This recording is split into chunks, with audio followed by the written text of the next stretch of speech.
Salom do'stlar, mana bu videomizning 3-qismi.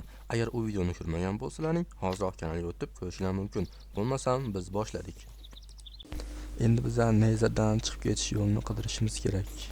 Mana bu yerda bastion topdim. Mana shu bastionga borib, tillalarni olib, pigillar bilan savdo qilib, obsidian olib, pastda bu yerdan chiqib ketamiz. Hammasi vaqti easy bo'ladi.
Ko'p oltin topa olmadik bu bastiondan.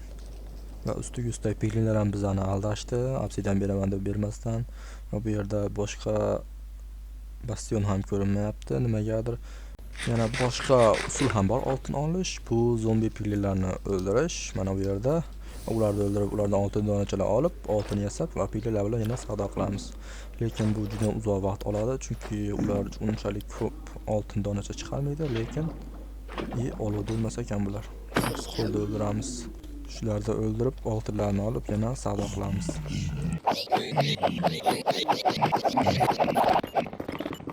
Piglinlar oltinlarni juda ham kam beryapti. Shuning uchun men endi oltin topyapman, ya'ni oltin qazyapman.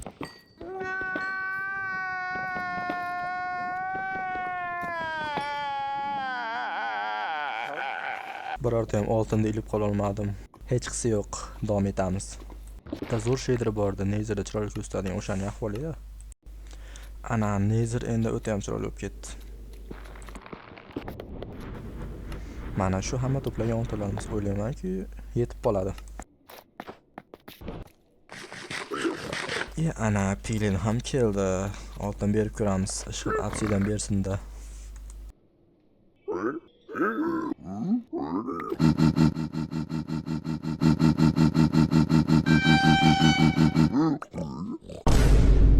Bu piglin nasib bosgan ekan. Boshqa piglin topib, boshqa oltinlar bilan yana urinib ko'ramiz.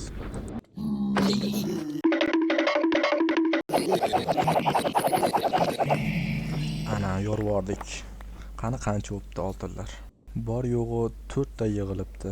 Men lekin 10 tacha piglini o'ldirib o'rgandim. Yetarlicha oltin to'plamagunimizcha zombi piglinlarni o'ldirishda davom etamiz.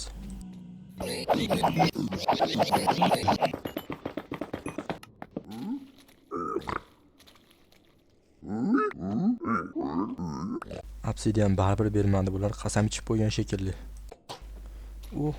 Nega tomosha bo'lyapti qani? Davay, piglin. Qani umrga zomin bu, qani? Men senga yordamlashaman. Uy. Nima ekan bu? Ho'kiz.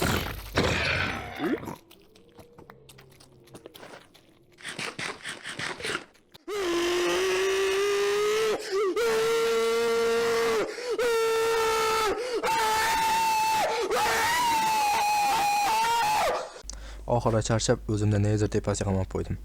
Yo'q, aldadim. Bu yerga zombi piglinlarni tezroq spam qilishini chiqdim.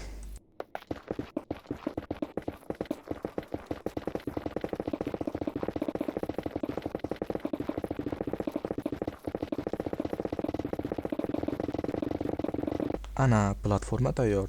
Endi biz qiladigan ish uzoqqa ketib zombi piglinlarning spam bo'lishini kutish. Negadir spam bo'lmayapti-yu. Qancha kutish kerak ekan buni spam bo'lish uchun?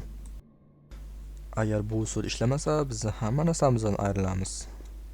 ChatGPT aytishi bo'yicha, Nether tepasida umuman piglin tugul hech qaysi jonzot spam bo'lmas ekan. Hattoki platforma qursa ham umuman spam bo'lmas ekan.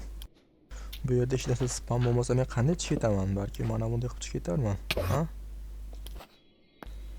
Unda qaysi yo'l bilan chiqib ketsa bo'ladi? Bu yerda umuman hayvon spam bo'lmasa. Yana bir yo'li bor, ya'ni bu yerdan spam qilishdi. ChatGPT juda ko'p internetdan qidirdim. Bedrock tepasida spam bo'lar ekan. Ya'ni nodlar Bedrock tepasida spam bo'lar ekan. ChatGPT bilmadim, adashganmi yoki uni ma'lumotlari eskimi. Va biz platformani tepaga qursak, pastdagi chanklarni ochmasdan faqat tepadagi platforma ishlaydigan, ya'ni spam bo'lish uchun. Va biz hozir shuni qilamiz. Qani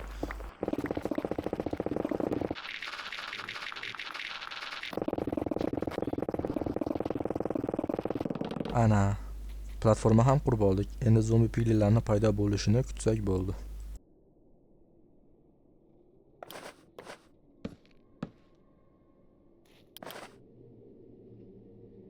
Men juda uzoq kutdim, lekin umuman zombi piglin spam bo'lmadi. Uning qanaqadir zombi cho'chqalar spam bo'ldi. Va men internetdan qidirib bitta bug topdim. Bu bug orqali siz qo'lingizdagi har qanday narsani, ya'ni inventoringizdagi har qanday narsani 2 barobar ko'paytirsangiz bo'lar ekan. Hozir mana shu bugni obsidian ko'paytirish uchun ishlatamiz. Hozir men mana shu yerdagi taxtalarni olib, bochka yasashim kerak, ya'ni u ham bir sandiq turi, faqatgina bochka, nomi bochka. Va shuni yasab, mana shu bugni sinab ko'ramiz. Birinchi bo'lib men buni tagini yopib qo'yishim kerak. Endi menda fire potion bor, ya'ni fire resistant. Hozir men lava orqali tushib, tagini yopib olaman. Shunda taxtalar pastga tushib ketmaydi.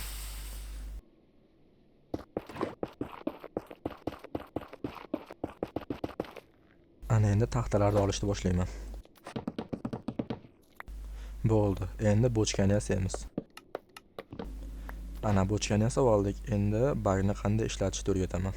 Birinchi bo'lib bochkani qo'ya olamiz va uni ochishdan oldin, ya'ni bu narsani qo'yishdan oldin biza render distance'ni maksimal qilib olishimiz kerak bo'ladi. Ya'ni simulation render bilan render distance maksimal qilamiz va FPS ni 10 ga tushirib olishimiz kerak. Va biza juda ham qatganga o'xshaydi, ko'rib turganlaringdek. Va biz endi shunda kerakli narsalarni barrier, ya'ni bochkaga qo'yamiz va xuddi shunday turgan holda biz task managerga kirishimiz kerak. Task managerda biz Minecraftni tanlab, uni chiqarib yuboramiz. Ya'ni umuman yopib tashlaymiz task managerdan va ko'ribsizlarki, biz o'sha launcher crash berdi deb o'ylayapti, lekin aslida crash bermagan, biz chiqarib yuborganmiz va o'yinga qayta kirib, dunyomizni yuklaymiz qayta.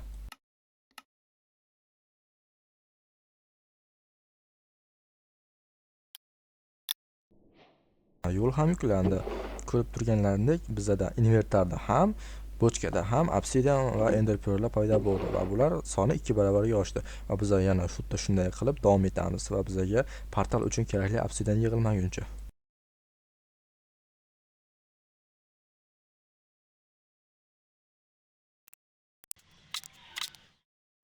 O'sha mana ko'rib turganlaringdek, bizda 12 ta obsidian bor va bizga bemalol portal qurish uchun yetadi. Endi biz bu yerdan pastga tushib va o'zimizning joyiga borib portal quramiz. Agar hozir mana shu yerda portal quradigan bo'lsak, bizning yo'limiz juda ham uzoqlashib ketadi. Mana tushib ham oldik. Endi birorta belgilab qo'ygan joyimizga qarab ketamiz.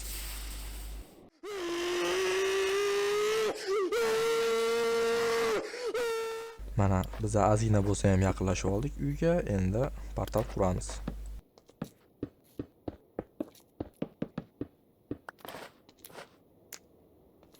Va nihoyat biza uyga qaytyapmiz. Уже kech ham tushib qopti. Endi qayoqda uyga suramiz.